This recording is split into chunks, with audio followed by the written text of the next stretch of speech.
Senhoras e senhores, boa noite, magos, sacerdotisas, né? Dando início mais um evento, né? Continue dando os círculos mágicos. O círculo apresenta a unidade, totalidade e a proteção. É sinônimo de movimento, expansão, infinito e eternidade. O círculo abraça, inclusive, o quadrado, a ordem e os 4 elementos da natureza: terra, água, ar, fogo. E o microcosmo, a essência do ser. Então, o círculo, o quadrado e o microcosmo estão mergulhados, né, no macrocosmo, né, a energia sutil do macrocosmo. Dando continuidade aos círculos mágicos, o Colégio dos Magos e Sacerdotisas tem a honra de apresentar a mesa redonda Energias Sutis e o Espírito da Magia, com os palestrantes Carlos Barbosa, Marcos Freire e Oberon. Boa noite a todos. Vamos chamar o professor Carlos Barbosa, né? Boa noite, professor. E para conhecer um pouco do Carlos Barbosa, ele tem a trajetória dele iniciada em 1972. Dedicou sua vida ao estudo das culturas da Índia e sânscrito. Formado pela Universidade de São Paulo, ensina língua e cultura sânscritas, com ênfase nos fundamentos textuais do yoga. Integrou o corpo docente do Centro de Estudos de Yoga Narayana. Me corrijam, por favor, se eu estou errado, né? Em São Paulo.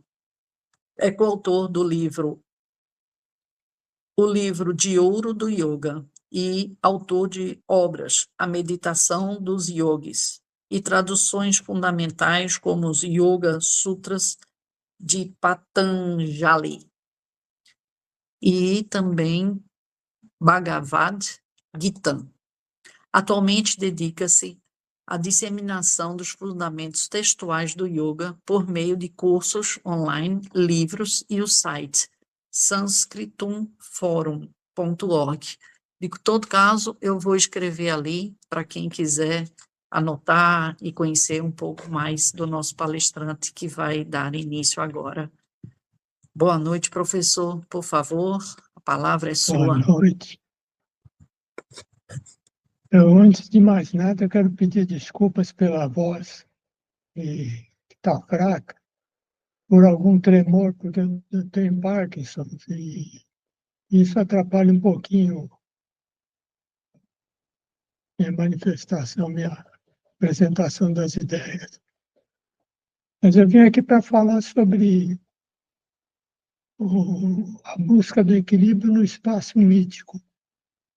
Então, eu preciso começar dizendo o que é o espaço.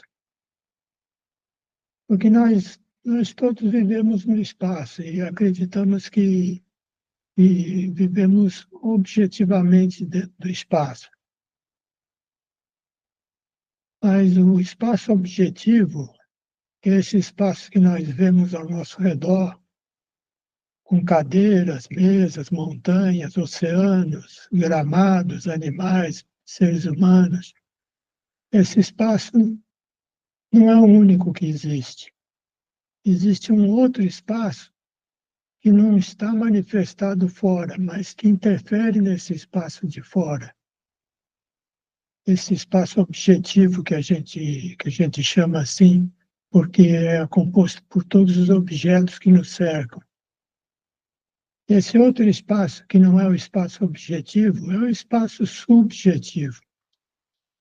E esse espaço subjetivo, ele se diferencia muito do espaço objetivo, mas os dois estão colados um no outro.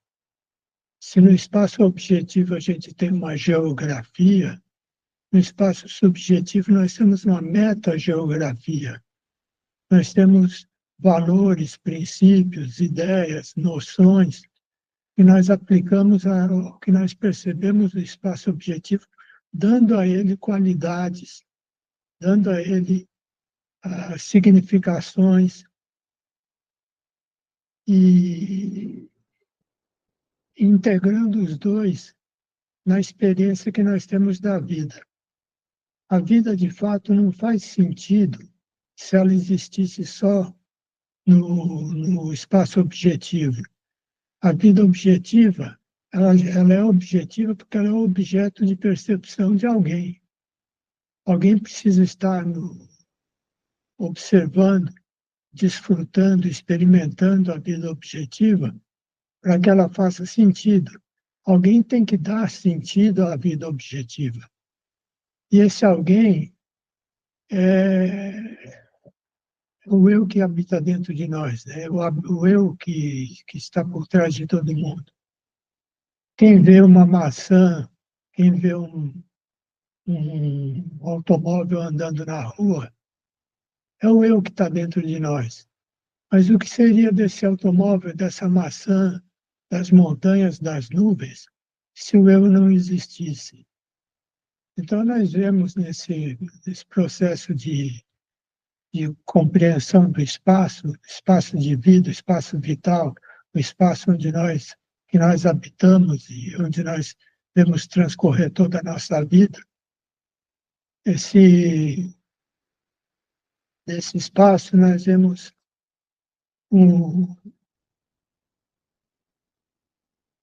o encontro das qualidades do nosso eu e vemos que ele não existiria se não fosse o eu, se não fosse esse eu que habita dentro de nós. Esse espaço externo, ele precisa desses valores que o espaço interno atribui a ele, para que ele possa cumprir a sua missão, sua tarefa. E a tarefa do espaço externo, do espaço objetivo, é ser o objeto, é ser o foco do objetivo da observação, da experiência, da vivência. Mas e o espaço subjetivo? Qual é a finalidade dele? Se a gente for seguir pelas culturas antigas, pela cultura da antiguidade ou até da pré-história, nós vamos ver que os antigos sentiram a necessidade de geometrizar esse espaço e de atribuir a ele valores. Nós encontramos monumentos megalíticos orientados pelos astros, pelo solstício, pelo equinócio, pela posição de Vênus, de Júpiter, da Lua. Essa geometrização do espaço externo, conectando ele a pontos de referência, é o que dá a esse espaço a sua maior importância, que é a conexão com o espaço interno, o espaço subjetivo, que é esse espaço que se orienta pela organização, pela geometrização,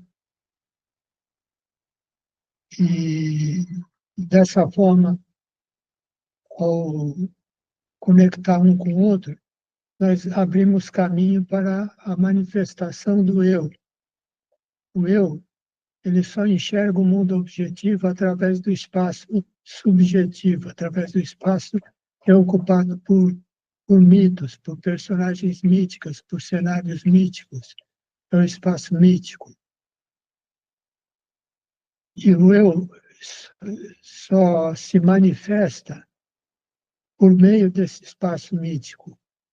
Ele se expressa no mundo objetivo por meio desse espaço mítico. Então, nós todos somos expressão de mitos. Nós todos somos mais do que seres objetivos para os outros, mas nós somos o caminho, o canal que conduz ao sujeito que há dentro de nós. Quando no passado se trabalhou esse espaço, o objetivo desse trabalho era justamente conectar o mundo natural, mundo, sendo bem redundante, mundo mundano, né? conectá-lo diretamente a Deus, através desse canal interno que passa por dentro de nós. E o caminho para fazer isso é o caminho da mitologização, ou seja, viver, sentir, perceber os mitos, vivenciar os mitos, é o caminho de descoberta do si mesmo dentro de nós. E o si mesmo dentro de nós é Deus. Então, o caminho que leva, que conduz a essa integração de Deus como eu dentro de nós, e conduz esse eu dentro de nós a se integrar com o mundo externo, é o caminho dos mitos. Viver mitos ou narrar mitos conduz a essa interiorização do fluxo de consciência para que o eu perceba e o eu se expresse no mundo externo com clareza. Por que é preciso trabalhar no espaço mítico e equilibrar-se dentro desse espaço? O objetivo desse trabalho no espaço mítico é que a conexão entre o eu e o mundo externo, de uma maneira geral, está desequilibrada. Ela não acontece com a naturalidade que deveria acontecer. E o resultado dessa dissonância entre a natureza do eu e a sua expressão no mundo é uma coisa que na Índia é sinônimo de falsidade, sinônimo de mal, é a falsidade, a farsa, a mentira. Se eu expresso algo que eu não sou, eu estou sendo falso. E o falso é a mentira, e a mentira é o vazio, porque a mentira é aquilo que não existe, aquilo que a gente diz, afirma que existe, sem que tenha de fato essa existência. Então, a mente, que é o abrigo desse espaço interno, desse espaço subjetivo, a mente se torna um atravessador no processo que pode tanto ajudar quanto atrapalhar. A mente agitada, a mente perturbada, atrapalha esse processo de transmissão da observação que é o que o corpo tem do mundo para o eu, de modo que o eu possa dar sentido e significado para essa percepção. E essa conexão, esse canal que faz essa ligação da cognição com a semântica, né, com a significação, esse canal é a mente. Se a mente não estiver trabalhando pautada pela verdade, se não estiver trabalhando com harmonia, com equilíbrio, a mente não vai ser capaz de fazer essa conexão, ela vai ser um agente atravessador do processo, e não um agente viabilizador do processo.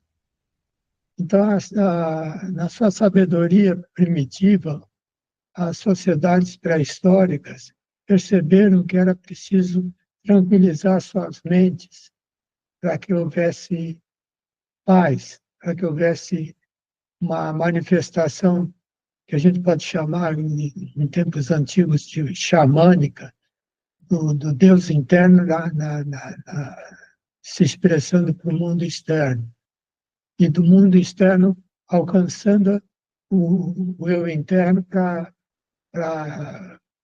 atribuir à cognição uma significação no sentido. Essa purificação da mente que se tornava necessária se fazia através da integração do indivíduo ao universo mitológico, ao universo mítico, que é o universo da mente. A mente está mergulhada nos mitos. Segundo a tradição hindu, essa tradição que está no Vedanta, nas Upanishadas,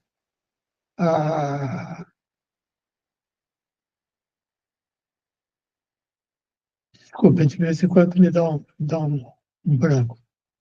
De acordo com uma tradição hindu, a mente é o grande atravessador. A mente precisa ser domada. Ela é feroz, ela se torna um grande inimigo da pessoa, porque ela entra nesse processo, em lugar de integrar o eu à estrutura do mundo, ao mundo projetado ao nosso redor, ela cria caminhos alternativos em que o eu fica apagado, fica obscurecido pelas próprias significações que a mente cria para os objetos, para as coisas. Então, alguma coisa um objeto que é sem valor algum para a vida humana, para a natureza humana, ganha valor e se torna imprescindível, porque a mente atribuiu a isso um valor que isso não tinha. Esse valor é uma falsidade, é uma mentira, um valor inexistente. E a mente que se aplica a disseminar valores vazios, disseminar valores inexistentes, é uma mente perturbada, é uma mente que se conecta ao mal. O bem e o mal na Índia são a verdade e a mentira. Então, o bem é a verdade, o mal é a mentira. O brasão nacional da Índia apresenta uma frase tirada de uma das Upanishadas, que diz: Satyameva Jayate, apenas a verdade vence, não a mentira. Então, esse princípio do compromisso com a verdade é um princípio muito forte na Índia, na cultura indiana. A cultura indiana é a cultura que inventou o yoga. E o yoga, a palavra yoga significa ajustamento, adequação, integração. Então, o yoga é o ajustamento da mente ao si mesmo, ao eu que habita dentro de nós, de modo que a mente possa projetar no mundo significações que são do espírito que habita dentro de nós, significações verdadeiras. E ainda que não sejam verdadeiras para todos, mas que sejam verdadeiras para aquele eu, para aquele si mesmo que habita dentro de nós.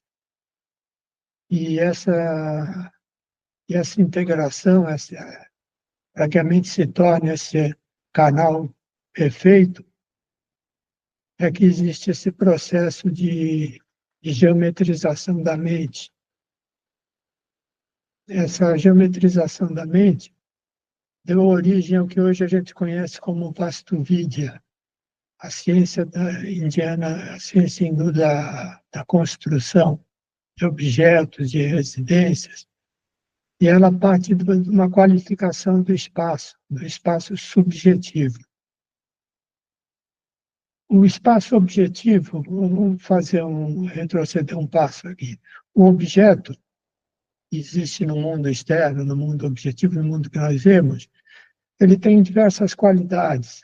Ele tem textura, ele tem composição química, ele tem propriedades físicas, como sonoridade, estabilidade, estado sólido, líquido, gasoso, temperatura. Ele tem uma série de qualidades.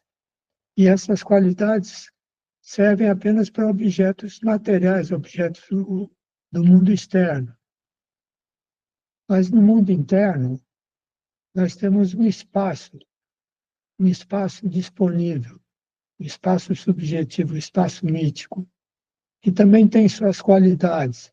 Só que essas qualidades do espaço mítico são definidas por pontos de referência, pela geometrização que nós fazemos desse espaço.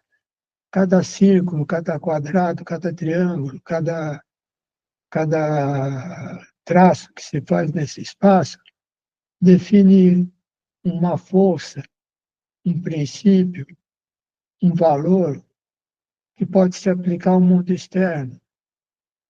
E quando nós geometrizamos adequadamente esse espaço, ele ganha um formato que pode dar sustentação verdadeira, ou seja, sustentação de fato, para uma edificação ou para uma vida, para um ofício ou para uma arte. Então, essa qualificação do espaço interno, ela passa pela geometrização a partir dos pontos cardeais. As características da Terra criaram os pontos cardeais. O nascer do Sol, que é o leste, o pôr do Sol, que é o oeste, o eixo polar sul, que é o sul, o eixo polar norte, que é o norte. E essas direções básicas do espaço são as dishas. Essas direções básicas do espaço, elas qualificam o espaço. Então, à minha direita, eu tenho o passado. À minha esquerda, eu tenho o futuro. À minha frente, eu tenho a consciência. Atrás de mim, na sombra que o sol faz quando nasce no horizonte, eu tenho a inconsciência. No centro, eu tenho o presente e tenho o sonho do eu presente, do eu que habita o coração, o eu que se identifica com o Criador do universo, que é Brahma. Então, ao se ajustar a mente a esse padrão, a mente passa a refletir um padrão ideal, ou seja, um padrão que facilita o uso desse espaço da mente para transferir do objetivo para o subjetivo, ou do subjetivo para o objetivo, as informações que devem transitar com liberdade. A mente deixa de ser um transtorno no momento em que ela se integra com o eu interno. E essa integração é o princípio do yoga. Yoga é o ajustamento da mente ao si mesmo, o ajustamento da mente àquele que habita o corpo. Então, esses pontos cardeais são atribuídos na tradição hindu a deuses que são chamados Dikpalas, ou seja, protetores das direções. E esses deuses são correspondentes ao significado, à significação atribuídas a essas significações atribuídas a essas direções. Então, o leste é o nascer do sol, é atribuído ao deus Indra. Indra, que é o deus dos órgãos sensoriais e dos órgãos de ação. Então, eles são chamados Indriani, porque eles são relacionados ao deus Indra, que corresponde à consciência, à fonte da consciência. Então, tudo que está ao leste ilumina a consciência. Por isso, os templos e as residências na Índia são preferencialmente construídos com a porta de entrada voltada para o leste. Já o deus Varuna, que é o deus do céu noturno e das águas, né? Mas especialmente do céu noturno, ele é o ordenador das constelações. O deus Varuna responde pelo inconsciente, pela escuridão que se abate atrás de nós.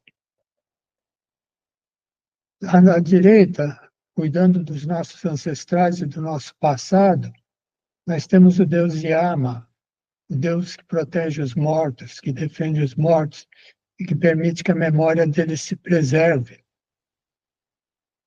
À nossa esquerda, nós temos o norte, que é o Uttara. Uttara significa mais alto, que ao norte da Índia ficam os Himalaias. Os Himalaias são a expressão do norte no espaço mítico. Então, o norte, que significa para cima, ele é protegido pelo deus Kubera, que não é exatamente um deus, mas sim um demônio desafiador, um Yaksha, um espírito das montanhas, cuja tarefa, entre outras tantas, é a de guardar os segredos e os tesouros.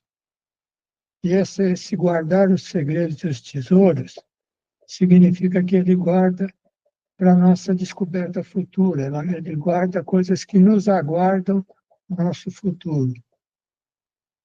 Mas, além dessas 4 direções principais, existem as 4 direções secundárias: o Nordeste, o Noroeste, o Sudeste e o Sudoeste. O Nordeste é a direção que é protegida pelo deus Soma. Embora algumas obras atribuam esse papel a Ishara, que é uma forma de Shiva, ele é mais propriamente atribuído ao deus Soma, que é uma beberagem que está ligada às águas, uma beberagem inspiradora, que leva os pensamentos. Do lado oposto desse eixo, o Nordeste, nós temos o Sudoeste, onde está o deus Savita. Savita tem a mesma atribuição do deus Soma, que é elevar os pensamentos. No deus Savita existe um mantra que é bem conhecido, até por quem não conhece yoga ou a cultura da Índia, que é o mantra Gayatri. E o Gayatri Mantra canta: meditemos ou pensemos naquele ardor desejável do Deus Savita, que ele possa impulsionar os nossos pensamentos. Por quê? Porque o Deus Savita é um Deus que representa o Sol depois que ele caiu da abaixo da linha do horizonte. E o calor dele nos aquece a partir de baixo para cima. E como o calor sobe, ele arrasta consigo o nosso fogo interno e com ele arrasta para cima, eleva os nossos pensamentos. Então, da mesma forma que o Soma no Nordeste, no Sudoeste, o Savita impulsiona os nossos pensamentos para o alto. Já o Sudeste, entre o deus Indra e o deus Yama, nós temos o deus Agni, o fogo. Vejam só, tudo pode ser novidade para alguns aqui, que talvez não estejam familiarizados com a cultura da Índia, com mitologia indiana, mas tudo está organizado de uma forma bastante fluida. O deus Indra tem como alimento básico o soma que está acima dele, nessas direções do espaço, que é lançado ao fogo, que está abaixo dele. De um lado ele tem o fogo, de outro lado ele tem o soma, que são as 2 peças-chave do ritual de alimentação, de nutrição de Indra, que, vamos lembrar, representa a nossa consciência. Agora, atrás de nós está o deus Varuna, que eu falei que é o deus do céu noturno. E o Varuna, ele está caracterizado por 2 companhias que estão ombro a ombro com ele, lado a lado, protegendo os cantos do noroeste e do sudoeste, que são o deus Vayu, que representa a maior força livre da natureza, que é o vento, e o vento noturno em especial, né? E o deus Savita, é o deus sol noturno, é o sol da noite, o sol debaixo da terra, abaixo da linha do horizonte. Então, esse deus Savita, ele, por estar abaixo da terra, ele é relacionado ao elemento terra. O deus Agni, que está junto de Indra, é relacionado ao elemento fogo. O deus Soma é relacionado ao elemento água, porque ele é um sumo, ele é um espírito extraído do Soma, de qualquer planta, de qualquer vegetal, é o espírito dos vegetais que flui junto com leite, com cevada, com mel, ele flui para um pote cerimonial no qual ele é servido para os presentes do ritual, inspirando essas pessoas o, a inspiração poética, o espírito da poesia, que a poesia é a linguagem dos sábios. E aí nós temos o ar, que está representado por vaio. Então, nós temos os 4 elementos. Mas a Índia diz que não são 4, são 5, porque o 5º elemento é o próprio espaço em si, que está sendo qualificado por essas características.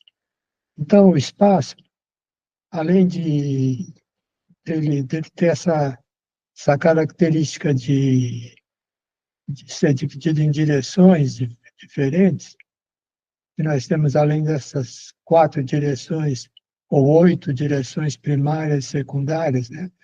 Nós temos mais o Zenit e Nadir, que é o alto e o baixo para nós, sendo que essas oito direções estão fazendo um círculo ao nosso redor. Então, tem em cima, embaixo e no centro, no meio. Em cada direção dessa do espaço, há uma qualidade a ser resolvida, há uma característica da nossa personalidade a ser resolvida. Isso é uma leitura psicológica desses mitos referentes ao espaço, à natureza própria do espaço.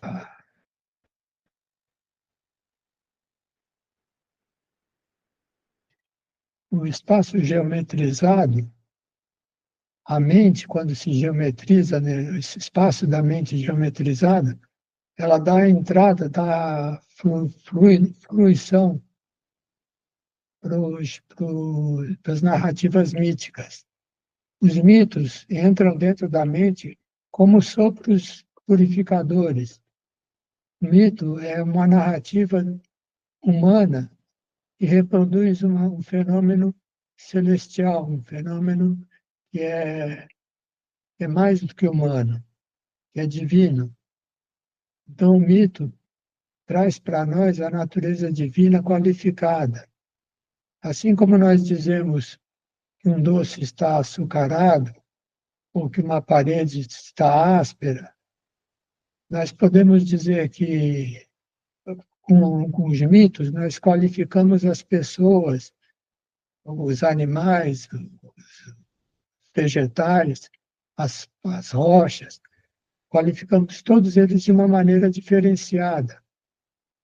A rocha que cai do céu produz uma cratera da qual se extrai o fogo da inteligência. Então, a cráter da mitologia grega, a cráter do deus Hefestos, deus vulcano dos romanos, é da onde ele trabalha a pedra derretida, a pedra ígnea, e é a pedra que é capaz de criar as armas mais formidáveis para os deuses e que é capaz de transmitir a inteligência para o ser humano. Então, a história de Prometeu, que trouxe essa pedra derretida, essa pedra mítica, e que entregou para a humanidade, foi duramente castigado pelos deuses do Olimpo, é um equivalente das narrativas que existem entre os hindus, onde os deuses temem os seres humanos, porque os seres humanos eles não estão só na esfera mítica como os deuses. Os seres humanos estão na ponte que se forma entre Deus, que é o eu interno dentro de nós, e o mundo externo, que nós acessamos através do corpo. Tudo que nós vemos do mundo externo, nós vemos através da mente. Nós vemos o que a mente constrói para nós enxergarmos. Então, o mundo externo é um mistério que nós nunca vamos saber o que é. Nós nunca vamos saber do que é feito. Mas nós temos para lidar com esse desconhecido a mitologia, os mitos. E esses mitos, eles são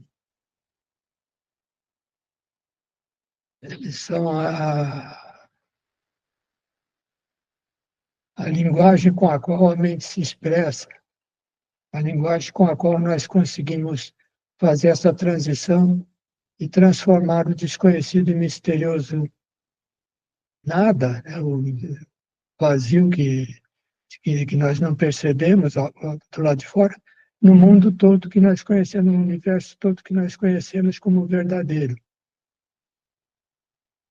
Eu vou encerrar por aqui. Muito obrigada, professor. Parabéns pelas magníficas palavras, né? Parabéns. Eu que agradeço.